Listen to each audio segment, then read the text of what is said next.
نحمده نصلي على رسوله الكريم أما بعد فأعوذ بالله من الشيطان الرجيم بسم الله الرحمن الرحيم وقضى ربك ألا تعبدوا إلا إياه وبالوالدين إحسانا محترم صدر جلسہ اور حاضرین اکرام، آج کی اس روحانی مجلس میں میرے تقریر کا عنوان ہے ماں باپ کا درجہ۔ دعا کرے کہ اللہ تعالیٰ مجھے اخلاص کے ساتھ بولنے اور ہم سب کو اس پہ عمل کرنے کی توفیق عطا فرمائے۔ تقریر شروع کرنے سے پہلے ایک شعر سماعت فرما لے۔ اے ضیا ماں باپ کے سائے کی ناقدری نہ کر، اے ضیا ماں باپ کے سائے کی ناقدری نہ کر، دھوپ کاٹیں گی بہت جب یہ شجر کٹ جائیں گے۔ محترم حضرات، قرآن کریم کی بہت ساری آیت اور بہت سے حدیث میں ماں باپ کے حقوق اور ان کے مقام مرتبے کو بیان کیا گیا ہے۔ چنانچہ سورہ بنی اسرائیل رکوع نمبر 3 جس کا ایک ٹکڑا میں نے خطبے میں تلاوت کیا ہے، اس کا ترجمہ یہ ہے کہ آپ کے رب نے حکم دیا ہے کہ اللہ تعالیٰ کے سوا کسی کی عبادت نہ کرو اور ماں باپ کے ساتھ اچھا سلوک کرو۔ اگر تمہارے سامنے تمہارے ماں باپ میں سے کوئی ایک یا دونوں بھی بڑھاپے کی عمر کو پہنچ جائے تو انہیں اف بھی نہ کہو اور نہ ان کو جھڑکاؤ، ان کے ساتھ نرم بات کرو اور ان کے آگے عاجزی کا بازو جھکا دو اور کہو کہ پروردگار ان دونوں پر رحم فرما جیسا کہ انہوں نے مجھے بچپن سے پالا ہے، آمین۔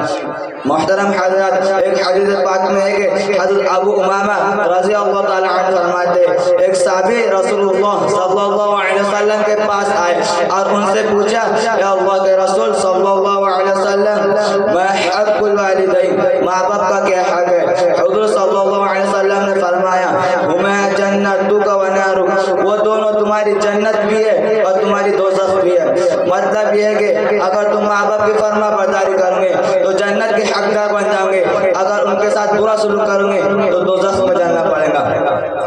ایک حدیث پاک میں ہے کہ حضرت حضور صلی اللہ علیہ وسلم فرماتے ہیں ماں باپ کے مقام مرتبے کو جو ایک اولاد اپنے ماں باپ کی طرف محبت کی نظر سے دیکھے اللہ تعالیٰ اس کو ہر نظر کے بدلے ایک مقبول حج کا ثواب عطا فرماتے ہیں۔ صحابہ اکرام رضی اللہ تعالیٰ نے آپ صلی اللہ علیہ وسلم سے پوچھا اگر وہ شخص دن میں 100 مرتبہ نظر ڈالے تو حضور صلی اللہ علیہ وسلم نے فرمایا ہاں اللہ تعالیٰ کی عطا اور بخشش ہماری سوچ سے بڑھ کر ہے۔